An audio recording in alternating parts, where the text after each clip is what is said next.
오늘 하나님께서 우리에게 주신 말씀은 전도서 5장 10절부터 20절까지의 말씀입니다. 전도서 5장 10절부터 20절까지의 말씀입니다. 다 찾으셨으면 한 절씩 교독하시고 마지막 절은 다 같이 합독하시겠습니다. 은을 사랑하는 자는 은으로 만족하지 못하고 풍요를 사랑하는 자는 소득으로 만족하지 아니하나니 이것도 헛되도다. 제사장이 많아지면 먹는 잔도 많아지나니 그 소유주들은 눈으로 보는 것 외에 무엇이 유익하랴. 노동자는 먹는 것이 많든지 적든지 잠을 달게 자거니와 부자는 그 부유함 때문에 자지 못하느니라. 내가 해 아래서 큰 배단되는 일이 있는 것을 보았나니 곧 소유주가 재물을 자기에게 애가 되도록 수여하는 것이라. 그 재물이 재난을 당할 때 없어지나니 비록 아들은 낳았으나 그 손에 아무것도 없느니라. 그가 모태에서 벌거벗고 나왔은즉 그가 나온 대로 돌아가고 수고하여 얻은 것을 아무것도 자기 손에 가지고 가지 못하리니 이것도 큰 불행이라. 어떻게 왔든지 그대로 가리니 바람을 잡는 수고가 그에게 무엇이 유익하랴. 일평생을 어두운 데에서 먹으며 많은 근심과 질병 분노가 그에게 있느니라.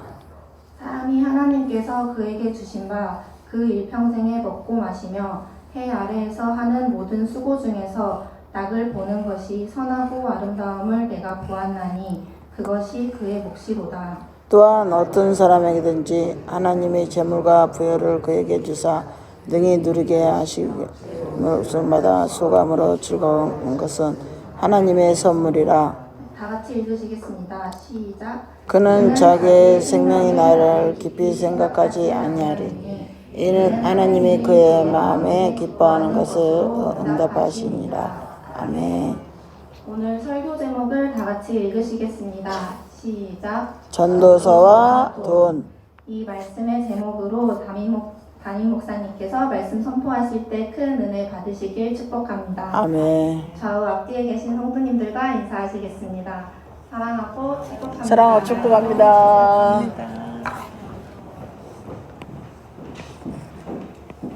우리 설교 제목 한 번 더 읽어볼까요? 시작. 전도서와 돈. 아멘.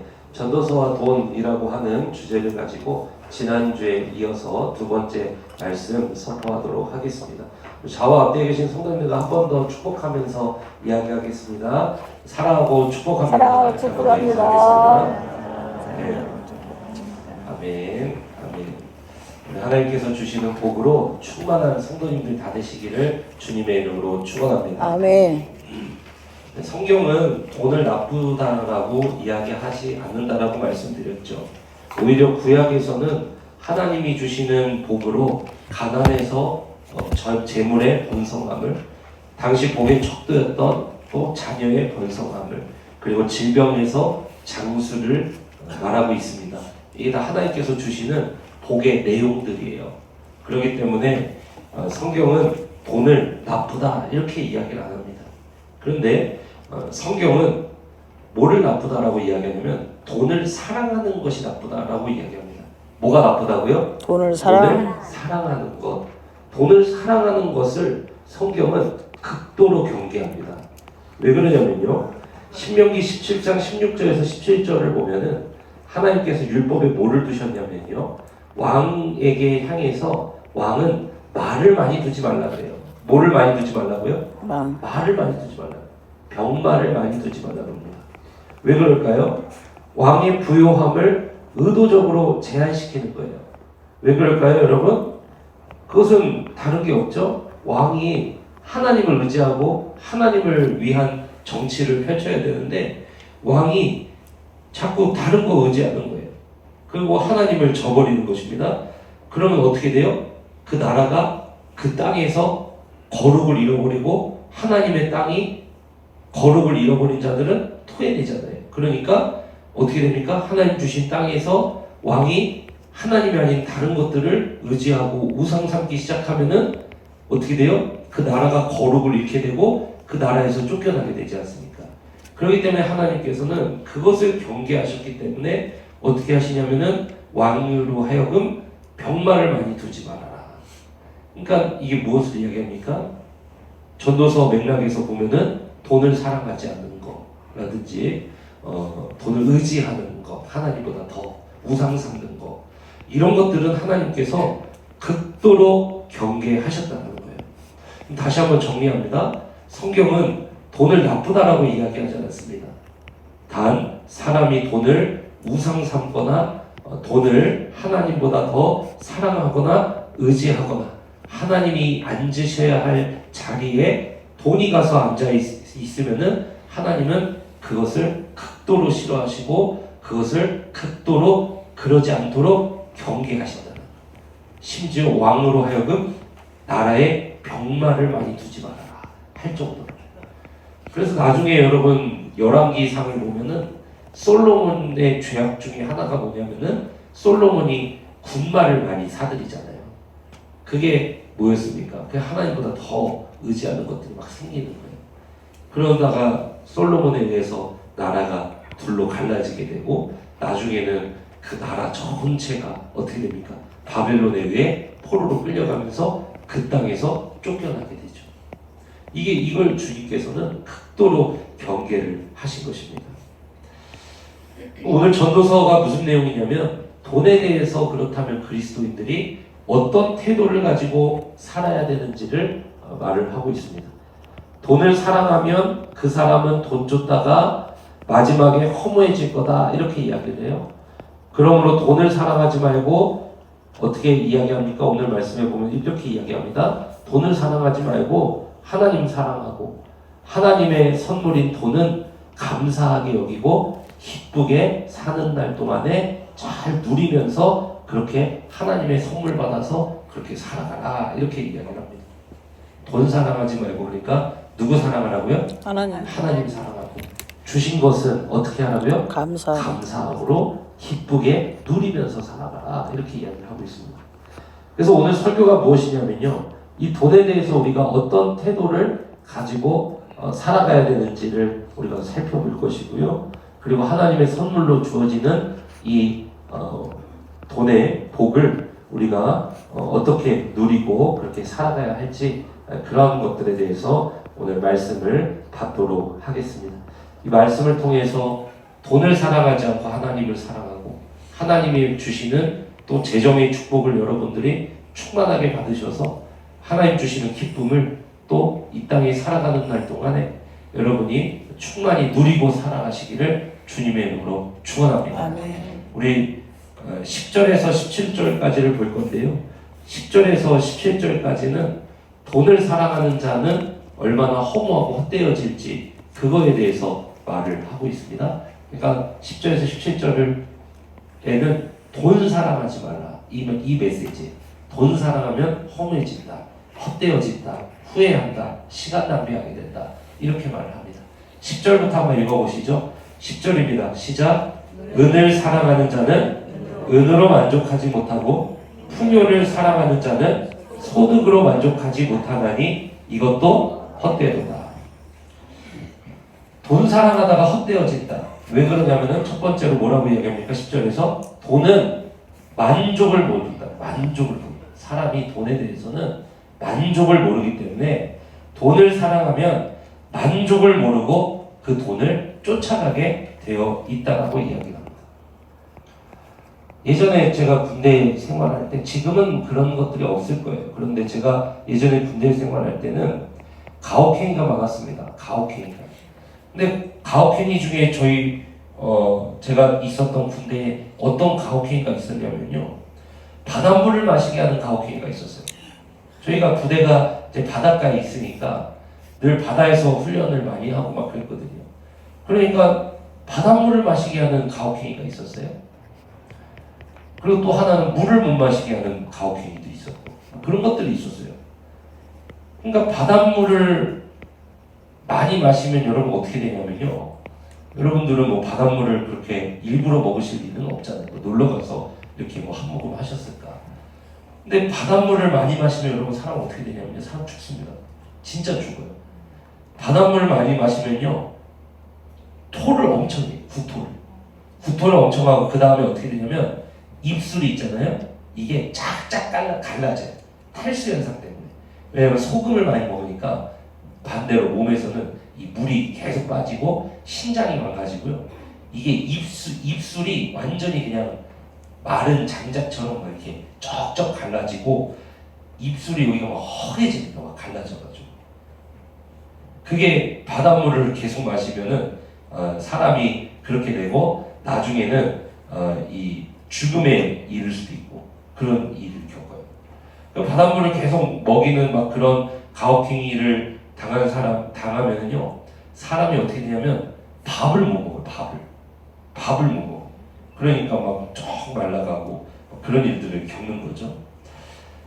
여러분, 바닷물은 마셔도 해결이 안 되잖아요. 그죠? 근데 돈을 사랑하는 것이 이것과 같다는 거예요. 돈을 사랑한다는 것은 순간적으로 갈증을 해소하는 것 같아요. 꼭. 해소하는 것 같은데 만족을 모르고 계속해서 들이키게 된다. 사람 죽는 줄도 모르고. 그리고 나중에 보면 몸 안에서 정작 필요한 수분은 다 빠져나고 입술은 쩍쩍 갈라지고 사람이 밥도 못 먹고 맨날 토만 하고 그러다가 사람이 죽는다는 것입니다. 돈을 사랑하는 것이 이와 같다는 거예요. 만족을 모르고 그냥 계속해서 들이키게 만드는 것. 사람 죽어나가는 줄도 모르고 계속 빠져나가게 만드는 것. 그러니까 어떻게 해요? 돈을 사랑하기 시작하면 사람이 그 돈을 계속해서 추구하면서 그 돈의 모든 신경이 빠져가지고 다른 일들은 그냥 돌아보지도 못할 정도로 그렇게 된다는 거예요. 미용실에서 머리를 자르고 있는데요. 아이들하고 같이 머리를 자르니까 옆에 이제 어떤 아주머니가 오셔서 앉으시고 파마를 하고 계셨는데 아이들을 보더니 아우 너무 이쁘다, 몇 살이에요? 꼭 이렇게 물어보시고 그러면은 뭐 몇 살이에요? 이렇게 얘기하면 아우 제일 예쁠 때다 이렇게. 근데 한 아주머니가요 자신이 살아온 옛날 이야기를 해주시는데요. 나는요 애들 예쁜 줄도 모르고 컸어요. 돈 버느라. 얼마나 돈을 열심히 버셨는지 밤에 애들을 재우고 밤에도 일을 하러 나가시죠. 근데 애들이 자잖아요. 그러니까 어떻게 하고 나가냐면 부부가 문을 잠그고 이렇게 자물쇠를 걸어놓고 나가셨대. 밤새 애들이 어떻게 나갈지 모르니까. 그러니까 이제 머리를 이렇게 잘라주시는 분도 그렇고 그 아주머니도 그렇고 서로 이야기하시는 게 그게 후회되시죠? 근데 이렇게 물어보세요. 그게 후회되시죠? 왜요? 그 후회되시죠? 아유 그때는 그렇게 사는 게 정답인 줄 알고 애들 크는 것도 모르고 그냥 그때 뭐 아이들하고 시간도 별로 못 보내고 아유 지나고 보니까 왜 그렇게 했나 그냥 그런 게 후회가 된다고 그런 얘기들 하시더라고요. 그런 어른들을 제가 종종 봬요. 종종. 여러분들은 어떠십니까? 수입이 큰 성도님과 대화를 한번 나눈 적이 있습니다. 수입이 크니까 돈을 많이 버시니까 어떠냐고 제가 한번 여쭤봤습니다. 좋은 점이 많대요. 첫 번째 뭐가 좋냐면 안정감이 있대요. 안정감. 돈이 없다가 돈이 많아지니까 안정감이 생긴대요. 두 번째 뭐가 좋냐고 물어보니까 물건 살 때 크게 생각 안 한대요. 예를 들면 밥 먹는 것도 예전에는 그냥 초밥을 먹을까 특초밥을 먹을까 30분을 고민하셨대요. 지금 그런 거 고민 안 하신대요. 특초밥 시키고 먹고 싶은 단품 더 시키신대요. 밥값이 3만 원, 5만 원 나오든 별로 신경 안 쓴대요. 왜냐면 수입이 많으니까. 지금은 좀 어려워지셨어요. 근데 그럴 때가 있었어요. 그래서 막 그런 얘기를 좀 하시고 뭐 물건 사는 것도 뭐 세탁기, 냉장고 뭐 할 거 없이 사는 것도 뭐 그냥 턱턱 사고 그런 거 별로 어렵지 않으셨대요. 그래서 제가 그럼 더 바랄 게 돈 많으면은 별로 바랄 게 없을 것 같아요. 제가 한번 여쭤봤어요. 그러니까 성도님께서 뭐라고 얘기하시냐면은 벌이가 커지니까 씀씀이가 커진대요. 벌이가 커지니까 그 버는 것만큼 씀씀이가 훨씬 커진다. 벌이가 커지니까 옛날에는 유니클로 입던 거 지금은 뭐 그래도 뭐 더 좋은 브랜드는 입어줘야 되고 뭐 그렇게 계속해서 이 만족이 없다라는 것입니다. 그리고 그 얘기도 하시더라고요. 집을 사니까 건물이 보이네요. 그 다음에는 집을 사고 나니까 그 다음에는 건물이 보이더래요. 근데 생각보다 이런 성도님들 제가 많이 뵀어요. 집 없으신 분들은 집을 원하고요. 집 있으신 분들은 집 다음 무언가를 바라고 살아갑니다. 처음에 제가 결혼했을 때 아내하고 4,500만 원짜리 전세를 살다가 두 번째는 5천만 원 전세에 살다가 세 번째는 8천만 원 전세에 살다가 지금은 1억 7천짜리 전세에 살다가 지금 월세로 바뀌었거든요. 그게 이제 1억 이제 얼마 4천 얼마인가 그거에다가 월세로 이제 바뀌었는데 4,500집에 처음 들어갔을 때만 해도 야 집이 있는 게 감사하다. 집이 있는 게 감사하다 진짜. 근데 이제 살다 보니까 좀 더 좋은 집에 살고 싶어요. 근데 좋은 집에 못 갔어요. 5천짜리 전세 시장집으로 갔는데 그래도 뭐 그냥 거기 살았습니다. 그러다가 이제 8천짜리 전세로 들어갔을 때 그래도 좀 집 같다 이런 생각이 들었어요. 그런데 이제 애기가 이제 생기고 임신하고 뭐 엘리베이터도 있어야 되겠고 뭐 좀 이제 한 번 더 우리가 갈 때가 됐다 해서 1억 7천짜리 전세 집에 그때 들어갔는데요. 진짜 거기는 갔는데 너무 기쁘더라고요. 왜냐면은 그동안에 천장이 다 낮았거든요. 제가 이렇게 하면은 머리를 부딪히고 막 이럴 정도였는데 이제 천장이 높은 거예요. 그래서 야 이게 좋은 집은 천장이 다르구나. 별로 좋은 집도 아니에요. 근데 저희한테는 너무 좋은 거죠. 그러니까 야 이게 천장이 띄어도 안 닿네. 이런 그러고 야 이제는 뭐 좀 집 같으다 이게. 그런데요 여러분 그 집에도 산지 지금 뭐 벌써 몇 년 됐어요. 한 6년 넘은 것 같아요. 이렇게 살고 보니까 이제 만족이 없어. 막 또 다음 집이 보여 이제. 그래서 야 이거 언제까지 살아야 되나 막 이래 막. 그러면서 이제 예전에는 막 바퀴벌레가 나와도 감사했는데 이 집에 사는 게 감사했는데 이제는 이 집에 왜 이렇게 바퀴벌레가 많아 막 이런 생각이 들고 막 그러니까 막 그걸 정기적으로 막 방역하고 막 이런 게 막 이러다 보니까 이제는 여기 왜 물이 새 막 이런 게 보여요. 옛날에 막 물이 새도 감사하고 막 그랬었거든요. 만족이 없어 만족이. 죄인이라 그래요 제가. 죄인이다. 돈은 여러분 필요한 것이고 추구해야 우리가 살 수 있지만 돈이 아주 돈이 아주 무서운 게 뭐냐면은 소금물과 같다는 거예요. 만족이 없다는 거예요. 그렇기 때문에 돈을 사랑하면 오늘 성경에서 이렇게 이야기합니다. 돈을 사랑하면 허무해진대. 왜 만족이 없으니까. 인생의 마지막 날 돈보다 중요한 것이 가족이라고 고백하는 사람들이 많습니다. 무슨 말입니까? 만족 없이 돈을 따라갔던 날들을 지난 후에 전도서 말씀처럼 헛됨을 경험했다는 것. 이게 바로 돈을 사랑하지 말아야 될 첫 번째 이유라는 것입니다. 두 번째를 볼까요? 11절에서 12절 한번 읽어보겠습니다. 11절에서 12절 시작. 재산이 많아지면 먹는 자들도 많아지나니 그 소유주들은 눈으로 보는 것 외에 무엇이 유익하냐. 노동자는 먹는 것이 많든지 적든지 잠을 달게 자거니와 부자는 그 부유함 때문에 자지 못하느니라. 아멘. 재산이 많아지면은요 그만큼 유지하고 일하는 기업의 관리에 희생을 해야 되기 때문에 부자 중에 여러분 게으른 사람 본 적 있으십니까? 부자 중에 게으른 사람 없어요. 부자 중에 게으른 사람 없습니다. 부자들이 여러분 얼마나 일찍 일어났는지 아세요? 부자들 중에 게으른 사람 없고요. 부자 중에 매일매일 헬스장을 나가지 않는 사람이 없습니다. 부자들은 정말 부지런해요. 정말 부지런해요. 재벌들 중에 게으른 재벌 한 명도 없습니다. 그런데 오늘 11절에서 12절을 보면은 재산이 많아지면 그만큼 유지하고 일하는 기업의 관리나 희생이 더 필요하고 스트레스가 더 많다는 거예요. 재산이 많으면 많을수록 스트레스는 더 많다. 이렇게 얘기해요.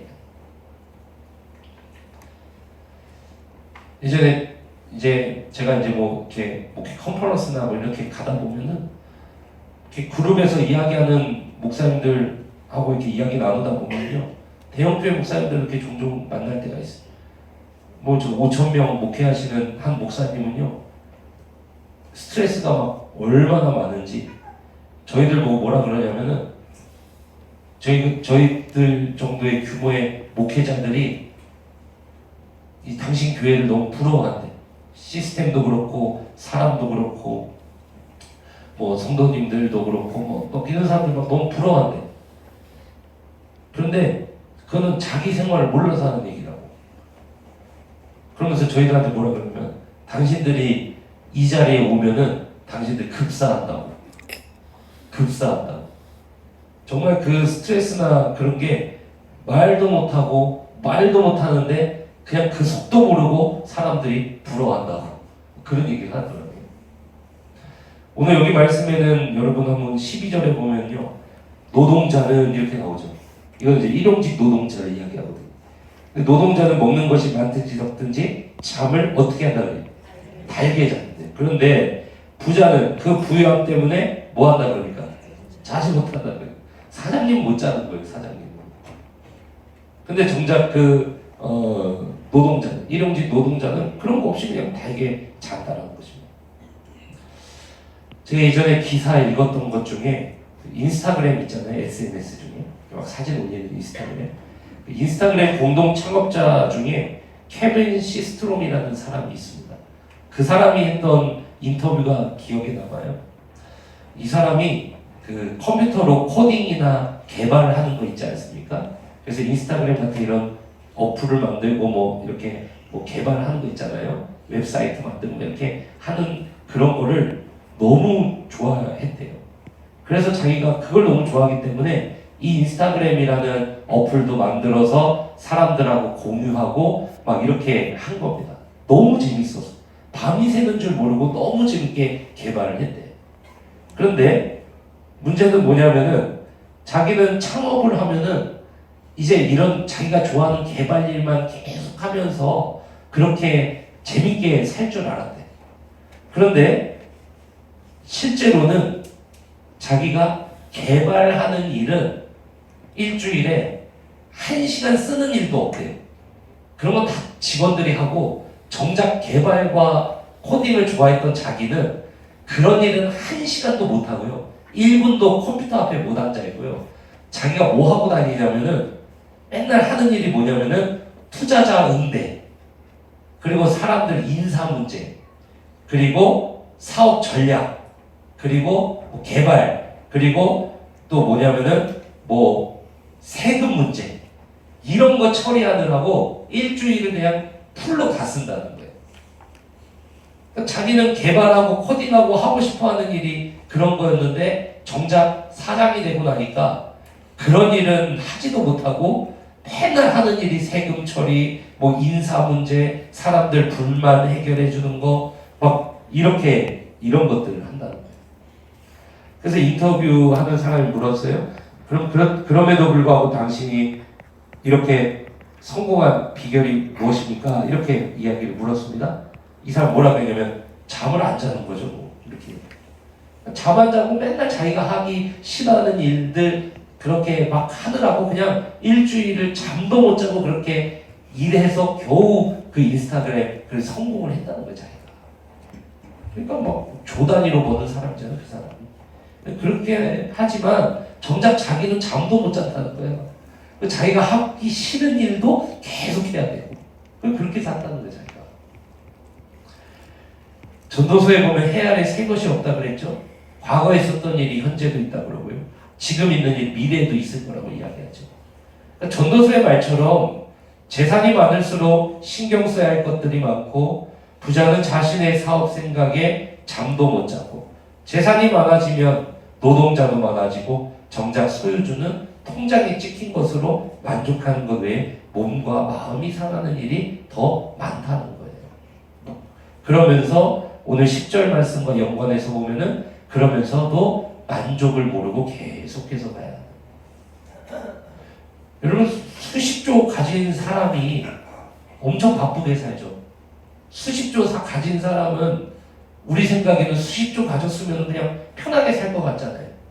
수십조 가진 사람이 여러분 얼마나 바쁘고 스트레스가 얼마나 대단하고 이 사람들이 뭐 얼마나 바쁩니까? 얼마나 바쁘면은 점심은 도쿄에서 먹고 저녁은 뉴욕에서 먹고 막 그런 데잖아요. 그게 부러운 게 아니에요, 여러분. 좋은 게 얼마나 바쁘면 여러분 그렇게 살겠냐고요, 그 사람들. 그러니까 우리는 그만큼 못 가져봤으니까 지금 부러워하는데요. 이미 가져본 사람들은 이 전도서 10절에서 12절까지 읽고 이거 완전 내 얘기다 이렇게 생각을 한다니까요. 그러니까 돈을 사랑하고 돈을 쫓아가면은요 허무해진다는 거예요. 왜 결정적으로 그런 이유가 13절에서 17절까지 나옵니다. 이게 결정적으로 이것 때문에 허무해지는 거예요. 아니 돈 많으면 좋죠. 그런데 그렇게 돈 많이 가지고 막 그냥 쉬지도 못하고 잠도 못 자고 막 그런 게 꼭 좋은 게 아닌 이유는 뭐냐면은 결정적으로는 13절에서 17절 때문에 그럽니다. 같이 한번 읽어보세요. 13절에서 17절 시작. 내가 해 아래에서 큰 폐단되는 일이 있는 것을 보았나니. 정말 크게 안 좋은 일이라는 거죠. 버려야 될 거라는 거죠. 곧 소유주가 재물을 자기에게 뭐가 되도록 소유한 것이라. 해가 되도록. 해가 되도록 소유해요. 해가 되도록 소유하려면 어떻게 일해야 되는 거예요? 잠도 못 자고 그냥 뼈가 갈아지게 갈아놓고 그렇게 살았다는 거예요, 이 사람이. 근데 이게 왜 안 좋은 일이냐면, 이게 왜 참 허무한 일이냐면 14절부터 나오는데요. 그 재물이 재난을 당할 때에 어떻게 된다 그럽니까? 없어지나니. 비록 아들은 나왔으나 그 손에 뭐가 없다 그래요? 아무것도 없네. 무슨 말이냐면요. 15절부터 한번 읽어보세요. 시작. 그가 모태에서 벌거벗고 나왔은즉 그가 나온 대로 돌아가고 수고하여 얻은 것을 아무것도 자기 손에 가지고 가지 못한다. 그러니까 빈손으로 돌아간다.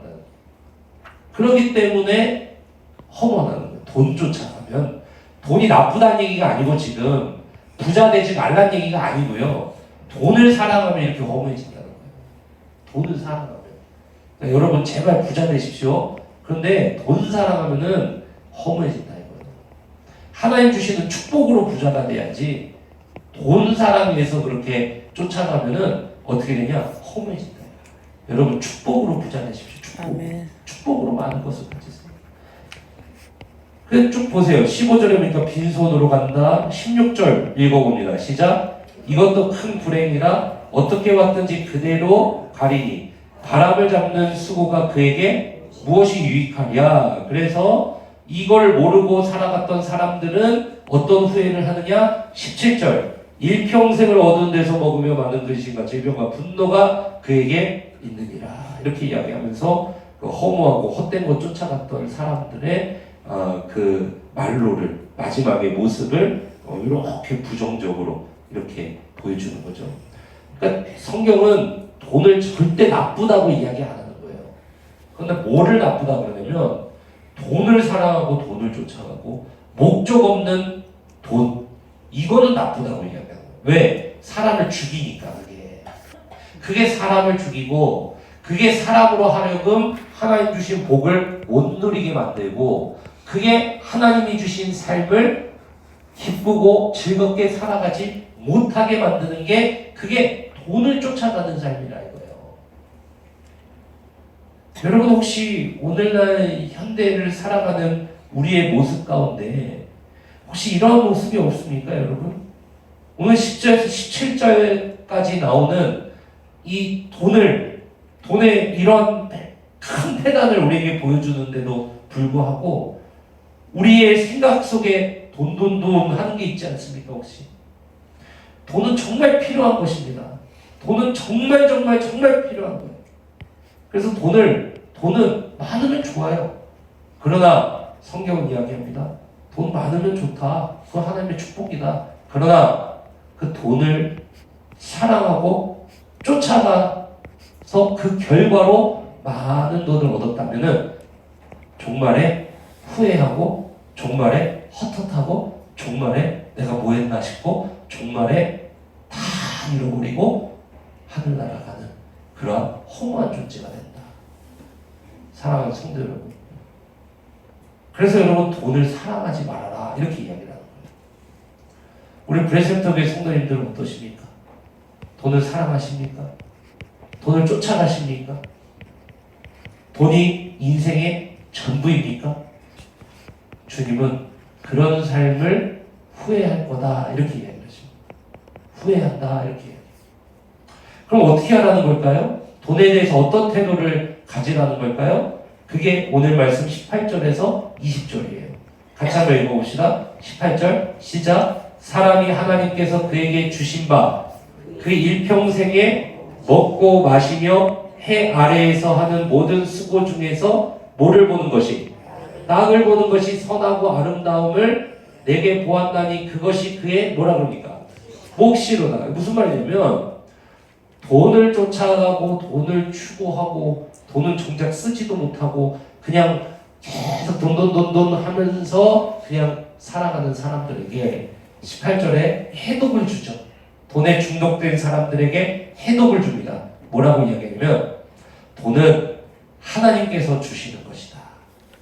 그리고 돈은 일과 돈은 하나님께서 사는 날 동안에 인생으로 하여금 필요한 것을 채우고 또 하나님 주신 시간들을 기쁘게 누리라고 주시는 것이 무엇이냐면 그게 돈이다. 이렇게 이야기합니다.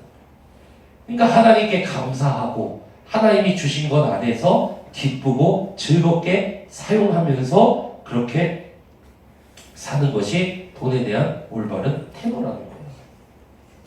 그러니까 돈 쓰면 죽는 줄 아는 것도 그것도 올바른 건 아니라는 거예요. 근데 그 돈을 또 지혜롭게 쓰지 못하는 것도 물론 당연히 그것도 뭐 지혜로운 거는 아닌 거죠. 그래서 뭐 언뜻 보면은 뭐 역시 워라벨이 최고야 뭐 이렇게 얘기하는 것 같은데 성경은 꼭 그렇게는 얘기는 안 해요. 그죠? 미래를 위해서 개미처럼 일하라 이런 잠언에 그런 말씀도 있잖아요. 돈 쓰는 거를 되게 경계하는 그런 본문도 있고요. 근데 여기서 말하고 싶은 거는 뭐냐면은 돈을 사랑하지 말고 돈에 대한 태도는 하나님 주신 것 감사히 여기고 하나님 주신 삶에서 그렇게 하나님 주신 것으로 기쁨을 누리면서 그렇게 살아가라 이걸 이야기합니다. 19절 20절도 읽어봅시다. 시작. 또한 어떠한 사람에게든지 하나님이 재물과 부여를 그에게 주사 능히 뭐하게 하시며 누리게 하시며 그죠? 제 몫을 받아 수고함으로 뭐하게 하신 것은 즐거워하게 하신 것은 하나님의 뭐라 그럽니까? 선물이라. 그러니까 하나님께서는 그 사랑하는 자에게 재물과 부여를 주시고 그 몫을 주시고 그 수고함, 그 일터를 통해서 그 즐거워하게 하신다는 거예요. 그게 뭐냐면 하나님의 선물이라는 거예요. 그러니까 그 하나님의 선물을 잘 받아서 감사하게 누리면서 살아가라 이걸 이야기합니다. 20절도 읽어봅시다. 시작. 그는 자기의 생명의 날을 깊이 생각하지 아니하리니 이는 하나님이 그의 마음에 기뻐하는 것으로 응답하십니다. 그래서 18절에서 20절까지는 이 말씀하는 거예요. 하나님 주신 것 안에서 기쁘고 즐겁게 그렇게 감사함으로 누리면서 살아가라. 이제 이렇게 이야기를 하는 것입니다. 정리하면 이렇습니다, 여러분. 하나님의 백성들은 돈을 사랑하여 헛되고 허무해지는 자들이 아니라 하나님을 사랑하고 하나님의 말씀을 따라 하나님이 주시는 축복으로 하나님의 것을 감사하게 누리는 사람들이 돼야 한다는 거예요. 더 나아가 많은 물질의 축복을 우리가 받게 된다면 그것은 하나님의 선물이므로 그것을 욕심으로 자신의 배만 불리는 삶이 아니라 이 땅에 수많은 사람들에 위해서 하나님 나라를 맛보여주고 그렇게 써야 한다는 것입니다. 이게 돈에 대한 올바른 태도라는 거예요. 우리 브레센터교회 성도님들이 돈 쫓아가다가 허무해지고 야 나 뭐했냐 후회되고 그렇게 사는 사람이 아니라 하나님 주시는 축복으로 여러분도 기쁘게 누리고 하나님 주신 축복으로 여러분도 여러분이 사는 삶의 모든 시간 동안에 하나님 주신 사명도 이루고 좀 그런 성도 되시기를 주님의 축원합니다. 아멘. 그럼 오늘 전도서에서는 그 하나님의 물질의 축복을 충만하게 많이 우리가 하나님 주신 선물을 우리가 충만하게 누리려면은 이 선물이 좀 풍성하게 우리가 또 그래야 주님 주신 거 기쁘게 누리고 그리고 또 미래를 준비하고 그리고 또 사명을 이 땅에서 이루면서 살아갈 거 아닙니까? 그죠? 오늘 전도서 말씀에는 돈에 대한 태도는 이야기하는데 도대체 그것이 누가 그 하나님의 선물을 풍성하게 받는 사람인지에 대해서는 오늘 전도서가 말을 안 해요. 그래서 우리는 다시 어디로 돌아가냐면 이 전도서 구약 성경을 배경으로 깔고 있는 성경이 있죠? 그게 바로 신명기입니다. 신명기에 보면은 이 하나님께서 물질의 복을 풍성하게 부어주시는 삶이 있어요. 그러면 그거를 가져다가 전도서하고 연결을 시키면은 우리가 돈을 쫓아가는 것이 아니라 하나님의 축복을 풍성하게 받는 삶을 쫓아가서 하나님의 축복을 좀 풍성히 받아서 우리가 사는 삶에서 우리도 하나님의 축복을 기쁘게 그 낙을 누리고 그 다음에 세상으로 가서 그 하나님의 축복을 가지고 어떻게 해야 돼요? 뭐를 위해 써야 돼요? 사명을 위해 쓰면 되는 거 아닙니까? 여기까지 나아가시는 성도님들 되시기를 주님의 이름으로 축원합니다. 네, 오늘 전도서 돈에 대한 태도 분명히 아셨죠? 돈은 사랑하고 쫓아가면 안 된다. 돈은 하나님 주시는 거다.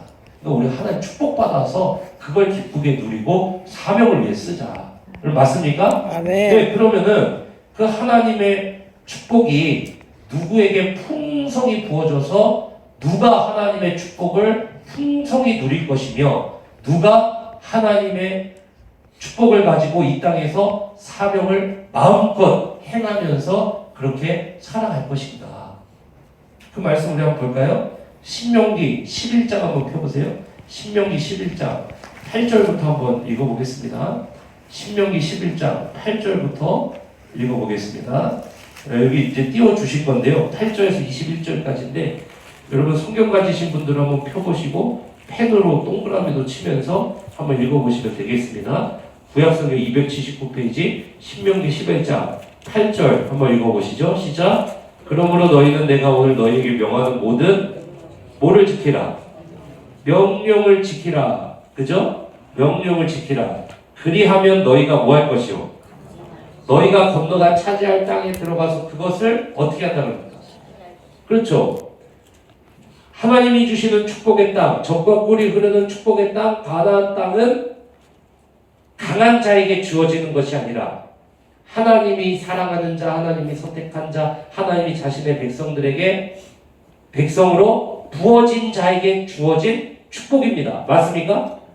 오늘날도 여러분이 예수 그리스도를 믿고 하나님 나라 땅으로 들어간 순간 여러분은 이미 하나님의 축복자인 줄로 믿습니다. 아멘. 여러분 하나님의 자녀예요. 맞습니까? 하나님의 자녀니까 하나님의 축복이 여러분에게 있습니까? 없습니까? 있어요? 없어요? 있어요. 있죠. 당연히 있죠. 하나님의 자녀인데 여러분 하나님 축복을 이미 축복 안으로 들어온 자예요. 그죠? 구약성경에 이 사람들도 하나님이 약속으로 줬잖아요. 젖과 꿀이 흐르는 땅을 내가 준다고. 그럼 하나님의 축복으로 이 사람들은 들어갈 자는 거예요. 그런데 그것이 하나님의 백성들에게 그냥 은혜로 공짜로 그냥 주어진 거란 말이에요. 그거는. 그런데 하나님께서 그것을 취하기 위해서 8절에 보니까 뭐라고 이야기하냐면은 백성들에게 그러니까 너는 그 명령을 따라라. 그죠? 말씀을 따라라. 그 뭐냐면은 축복의 길을 따라가라. 네 앞에 축복의 길이 이미 놓여져 있다. 그 길로 걸어가면은 그 길에는 하나님의 복이 쏟아진다는 거예요. 여러분 믿으십니까? 네, 하나님이 기뻐하시는 길에 하나님의 복이 쏟아집니다. 네, 그걸 믿으라는 거예요. 그래서 9절 한번 읽어봅시다. 시작. 또 여호와께서 너희의 조상들에게 맹세하여 그들과 그들의 후손에게 주리라고 하신 땅 곧 젖과 꿀이 흐르는 땅에서 너희의 날이 어떻게 된다 그럽니까? 장구하리라. 장구하리라. 10절 네가 들어가 차지하려 하는 땅은 네가 나온 애굽 땅과 같이 아니하니 거기에서는 너희가 파종한 후에 발로 물대기를 채소밭에 댐과 같이 하였거니와. 이집트는요 나일강이 있으니까 관계수로가 잘 돼 있거든요. 그래서 물레방아 같이 생긴 것 위에서 사람이 자전거처럼 발을 굴러요. 그러면 이렇게 물이 퍼져서 자기 논과 밭에 물을 댑니다. 나일강이 풍족하니까 무한정 물을 댈 수 있겠죠. 그러니까 비옥한 땅에서 엄청난 양식을 거둬들일 수 있는 땅이 그게 이집트 땅이라는 거예요. 그죠? 근데 이집트 노예였잖아요, 이스라엘이. 그죠? 근데 이집트 땅은 어떤 특징이 있냐면 자기가 노력한 만큼 먹고 사는 거예요. 자기가 발을 부른 만큼 잘 먹고 사는 겁니다. 그런데 하나님의 나라 땅은 달라요. 하나님의 나라 땅은 하나님이 부어주셔야 복될 수 있는 땅인 거예요. 그리스도인의 삶은 하나님이 부어주시는 만큼 복될 수 있는 삶이 그리스도인의 삶입니다. 그럼 믿으십시오. 네, 그 말씀이 어디 나옵니까? 11절에 나오잖아요. 시작. 너희가 건너가서 차지할 땅은 산과 골짜기가 있어서 하늘에서 내리는 비를 뭐하는 땅이에요? 흡수하는 땅. 그러니까 가나안 땅은 천수담이라는 거예요. 천수담. 무슨 말입니까? 하늘 보고 살아야 되는 땅이라는 거예요. 물이 없어요. 그러니까 비가 내려줘야 돼요. 그래야 먹고 살 수 있는 땅이다. 여러분 그리스도인에게 부어주시는 하나님의 이러한 축복, 특별히 여기 나오는 이제 물질적인 이러한 축복은 하나님이 내려주셔서 받는 축복이라는 거예요. 그 그리스도인은 그게 뭐냐면은 천수답이에요. 천수답. 하나님의 공급을 받는 삶. 그럼 보겠습니다. 자, 그래서 12절 한번 보세요. 네 하나님 여호와께서 돌보아 주시는 땅이라. 연초부터 연말까지 네 하나님 여호와의 눈이 항상 그 위에 뭐한다 그럽니까? 그렇죠. 그러니까 그리스도인의 삶은 하나님이 돌봐주셔야 복된 삶이 이 그리스도인의 삶이라는 거예요. 그러니까 어떻게 하라는 거예요? 13절부터 그러니까 그 삶에서 하나님의 복을 쏟아지게 받는 사람들은 어떻게 하라는 거예요? 13절 한번 읽어보세요. 시작. 내가 오늘 너희에게 명하는 내 명령을 너희가 만일 청종하고 너희의 하나님 여호와를 뭐하여? 그렇죠. 돈을 사랑하는 게 아니라 하나님 여호와를 사랑하여 마음을 다하고 뜻을 다하여 뭐하면? 섬기면 14절에 보니까 여호와께서 너희의 땅에 이른 비 늦은 비를 적당한 때에 내리시리니 너희가 곡식과 포도주와 기름을 어떻게 한다 그럽니까? 이집트 땅은 물대야 돼요. 이렇게 막 발을 굴려야 돼요. 근데 가나안 땅은 이른 비가 내려서 파종하게 해주고 여름 동안에는 밤사이 맺혀진 이슬로 자라게 하시고 늦은 비가 내려서 여물면은 거두면 되는 거예요. 그게 그리스도인의 땅이라는 거예요. 그렇게 해서 하나님 주시는 곡식과 포도주와 기름, 이 축복을 충만하게 받는다는 것입니다. 15절에 보면 또 가축을 위하여 들에 풀이 나게 하시니 네가 먹고 뭐 할 것이라? 배부르리라. 이게 뭐예요? 풍성히 먹는다 이 얘기죠. 그러니까 어떻게 하라는 거예요? 16절 시작. 너희는 스스로 삼가라, 조심해라, 두렵건대 마음에 미혹하여 돌이켜 다른 신들을 뭐한다고요? 돈을 섬기고 돈에게 절하지 말아라. 그러면은 17절 된대요. 여호와께서 너에게 진노하사 하늘을 어떻게 해요? 닫아 뭐를 내리잖아요. 비를 내요. 그러면은 뭐가 안 맺혀요? 땅이 소산을 내지 않게 하심으로 너희가 여호와께서 주신 아름다운 땅에서 속히 멸망할까 하노라.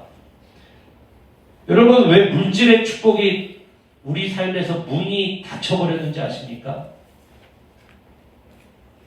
여러분이 하나님을 사랑하고 하나님의 사명을 쫓아서 돈을 생각하고 사용하고 사명을 위해서 살아가는 것이 아니라 우리가 돈을 사랑하고 돈을 우상 삼고 돈을 의지하고 하나님 없이 다른 것으로 내가 복되어지려고 했을 때 하늘이 문이 닫혀버린 거예요. 하늘의 문이 닫혀버리니까 어떻게 됩니까? 영업을 해도 이익이 없고 직장을 다녀도 늘 불안하고 사업을 해도 사업장에 연결이 없고 하늘이 닫혀버린 거예요. 비를 내리지 아니하시니 그러니까 땅에 뭐가 안 맺혀져요? 소산이 맺혀지잖아. 그러니까 늘 우리는 돈에 허덕이면서 살아갈 수밖에 없다는 거예요. 그러니까 그러지 않고 하나님의 복을 쏟아지게 받는 사람이 어떤 사람이라는 거예요? 18절에 나오죠. 그래서 첫 단어 어떻게 시작해요? 이러므로 이렇게 나오잖아요. 그러니까 뭐예요? 이러므로 너희는 나의 이 말을 너희의 마음과 뜻에 두고, 말씀을 마음과 뜻에 두고, 마음을 뭐예요? 내 중심에, 나는 이제 말씀 따라 살고 말씀에만 순종한다. 뜻에 두고, 나는 말씀이 가르치는 것이 내 삶의 방향이다. 뜻에 두고. 그러고 어떻게 합니까? 또 그것을 너희의 손목에 매어 기호를 삼고 너희 미간에 붙여 표를 삼으며. 손목에 매고 미간에 붙여, 이건 뭐예요? 말씀이 늘 어디든 있게 하라는 거예요. 오늘날로 따지면은 뭐예요? 스마트폰 열고 주식창 보는 거 그만하고 스마트폰 열어서 말씀 읽고, 스마트폰 열어서 유튜브로 그냥 딴 거 보지 말고 게임하고 뭐 그러지 말고 그냥 유튜브 열어서 그냥 말씀 듣고 또 찬양 듣고 늘 그렇게 하라는 거예요. 19절, 또 그것을 너희의 누구에게 가르치라 그래요? 자녀에게. 자녀에게 가르치래요. 자녀의 신앙 양육은 부모에게 있어요. 그 책임을 부모에게 묻습니다. 집에 앉아 있을 때든지 길을 갈 때든지 누워 있을 때든지 일어날 때든지 이 말씀을 뭐 하라고 해요? 그래서 부모가 자녀의 말씀 선생이에요. 말씀 스승이 부모가 돼요. 자녀의 말씀 스승 첫 번째는 전도사님 아니에요. 부모예요. 그래서 자녀를 복되게 하는 게 누구냐? 그게 부모예요. 자녀의 삶에 하늘의 문을 닫게 하는 것도 누구냐? 그것도 부모예요. 그래서 자녀도 어떤 자녀가 축복받냐? 하늘의 문이 열려있는 자녀. 그 자녀가 축복받아요. 그럼 어떻게 되는 거예요? 부모가 말씀을 감론할 수 있는 사람. 그러니까 어떤 사람? 마음. 부모가 말씀의 사람이라는 거죠. 또 내 집 문설주와 바깥문에 뭐하라 그럽니까? 기록하라. 이거 뭐예요?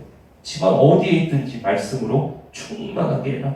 오늘날로 따지면 그냥 스마트폰 관리만 잘하면 될 것 같아요. 21절에 그리하면 이렇게 나오죠. 여호와께서 너희 조상들에게 주리하고 맹세하신 땅에서 너희의 날과 너희의 자녀의 날이 많아서 하늘이 땅을 덮는 날과 같으리라. 그러니까 22절에 보니까 뭐 너희가 만일 내가 명령하고 뭐 이러면서 또 말씀 잘 지켜라 이러면서 쭉 나오는 거예요. 오늘 읽지는 않았는데 26절 한번 보세요. 26절 한번 읽어보세요. 시작. 내가 오늘 복과 저주를 어디에 뒀다 그래요? 너희 앞에 너희 앞에, 여러분 앞에 복과 저주가 있어요. 여러분이 하나님 말씀 따라서 하나님의 뜻을 따라서 여러분이 먼저 그의 나라와 그의 의를 구해서 살아가면 여러분이 걷는 길에 뭐가 열리냐면 하늘의 문이 열리고 그 복과 저주의 길이 여러분 앞에 있다 이거예요. 그러니까 어떻게 하라는 거예요? 그리스도인도 이 사람들은 애굽에서 나온 사람들 아니에요. 구원받은 성도 아닙니까? 구원받은 성도도 두 갈래 길이 있다 이거예요. 어떻게 하라는 거예요? 복과 축복이 넘치는 길로 걸어가라는 거예요. 그러면은 우리가 복을 받고 그 길을 걷는 말씀을 자녀들에게 잘 가르치면 자녀가 복을 받고, 반대로 하면 어떻게 되는? 반대로 하면 하늘의 문이 닫히고 그 땅의 소산이 멈추고 그렇게 된다는 거예요. 다시 오늘 전도서 말씀으로 돌아와서 돈을 쫓아가지 마라. 돈을 사랑하지 말아라. 허무해진다. 하나님 주신 것들은 하나님의 선물이니까 그거 가지고 주신 삶 속에서 잘 누리면서 잘 사용하면서 그렇게 감사하게 살아라. 그럼 하나님 주신 축복을 풍성히 받는 방법 뭐냐? 전도 신명기 11장 8절에서 21절 하나님의 말씀을 따라 하나님이 기뻐하시는 길로 나아가는 삶. 그게 뭐예요? 마태복음 6장 24절로 넘어가면은 신약의 성도들, 우리는 신약을 사는 성도들이니까요. 마태복음 6장 23절로 넘어오면은 뭐라 그러죠? 예수님이 두 주인을 너희가 섬기지 못하니. 그죠? 그러니까 돈을 섬기든 하나님을 섬기든 둘 중에 하나만 된다. 이 얘기하시잖아요. 그게 마태복음 6장 23절. 그럼 어떻게 사는 날 동안 불안한데요, 주님? 그래서 23절부터 쭉 밑으로 내려오면은 6장 33절에 뭐가 나와요? 너희는 먼저 너희는 먼저 그의 나라 그의 의를 구하라. 그럼 이 모든 것을 너에게 더하시리라. 이렇게. 그러니까 똑같은 이야기 하잖아요. 그리스도인들에게 똑같은 이야기 하잖아요. 돈 사랑하지 말라고. 마태복음 6장 23절에 보니까 돈 사랑하지 말라고. 돈 사랑하면 허무해진다고. 마태복음 6장 23절에 똑같은 이야기 하시고. 그러면 어떻게 해요? 그 불안하고 그냥 축복받아서 그럼 어떻게 풍성히 누려요, 주님? 마태복음 6장 33절 먼저 그의 나라 그의 의를 구하라. 그럼 이 모든 것을 너희에게 더하시라. 필요를 채우시고 너희로 풍성히 먹게 한다. 내 자녀는요. 너희는 먼저 그의 나라 그의 의를 구하라. 그럼 너희의 자녀도 풍성히 누린다. 똑같은 이야기 아닙니까? 신명기도 그 얘기하죠. 마태복음도 그 얘기하죠. 구약과 신약이 동시에 그 얘기를 하는 거예요. 오늘 살아가는 우리 브레센터교회 성도님들도 마찬가지입니다. 돈을 사랑하지 마세요. 결국에 허무해집니다. 돈을 쫓아가지 마세요. 결국에 허무해집니다. 하나님 주신 것 복입니다. 물질의 축복 복입니다. 그거 받아서 충만히 누리세요. 그리고 좀 물질의 축복을 많이 받아서 우리 성도님들이 정말 하나님 나라를 시원스럽게 섬기면서 그렇게 복음 전하면서 살아가는 여러분도 되시고요. 여러분 자녀들도 그 축복을 하늘의 문이 열리는 축복을 똑같이 받으시길 주님을 축원합니다. 아멘. 그러려면은 중심에 하나님 나라를 두고 내 길이 하나님의 길 위에 서고 그렇게 살아가면 된대요. 그러면 주님이 그 복을 부어 주신다는 것입니다. 말씀을 맺습니다. 부자들이 그런데요. 진짜 부자들은 자기들 자수성가 아니라고. 그럼 자기들 뭐냐면 나 운 좋은 사람이다. 진짜 부자는 자기가 운 좋은 사람이라고 해요. 자기 운 좋은. 진짜 제대로 된 부자의 부모는요. 자녀들에게 겸손하라고 가르쳐요. 그건 제가 실제로 경험했어요. 제 친구 중에 파일럿이 있어요. 파일럿. 그런데 이제 제가 목동중학교 다닐 때 친구였는데 그 친구가 부모님이 굉장히 부자예요. 지금도 이미 50대에 은퇴하셔서요. 제주도에 그냥 별장 짓고 제주도에서 그냥 테니스 치면서 그렇게 사세요. 정말 여유로운 분이세요. 근데 그 친구 어머니가요. 제 친구에게 했던 말이 아직도 기억이 나요. 제 친구를 어느 날 앉혀놓더래요. 그 부모님. 근데 뭐라고 이야기하시냐면 누구누구야. 너는 네가 지금 쓰는 돈하고 네가 사는 이 집하고 너 부모 내가 내주는 너 유학비하고 내가 너 전폭적으로 지원해준 이 돈이 너는 당연하게 여겨지지? 그건 당연한 거 아니라고. 너 다른 사람들보다 너 이거 당연하게 받은 게 아니라 그냥 너 이 집에 태어나서 네가 이거 받는 거라고. 그러니까 너 당연하게 여기지 말고 너도 겸손하라. 우리가 받은 이 돈도 우리가 번 이 돈도 지나고 보면은 내가 잘해서 번 게 아니라 정말 알 수 없는 그러한 어떤 연결, 그때 무슨 사건 이런 것들이 다 연결돼서 그걸 벌게 되는 거예요. 그거를 예수님 안 믿는 사람은 뭐라고 이야기하냐면은 그냥 그걸 우연이라고 해요. 우연.